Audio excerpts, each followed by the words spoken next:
కూటమి ప్రభుత్వం అధికారంలోకి వచ్చినప్పటి నుండి రాష్ట్ర అభివృద్ధికి కృషి చేస్తుందని టీడీపీ రాష్ట్ర కార్యదర్శి కిమిడి రామ్ మల్లిక్ నాయన్ అన్నారు.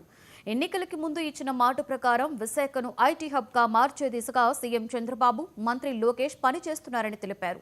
గత ప్రభుత్వం అటకెక్కించిన భోగాపురం విమానాశ్రయం పనులు ఇప్పుడు శరవేగంగా జరుగుతున్నాయని చెప్పారు. అందరికీ నమస్కారం.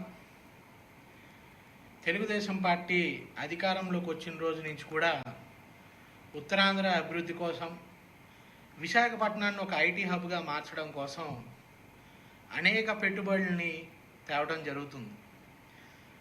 ఆ రోజు 2024 ఎలక్షన్లలో లోకేష్ గారు, చంద్రబాబు నాయుడు గారు ఏదైతే మాట ఇచ్చారో, కూటమి ప్రభుత్వం అధికారంలోకి వస్తే విశాఖపట్నం ఐటీ హబ్గా మార్చి తీరుతామని చెప్పి మాటిచ్చారు.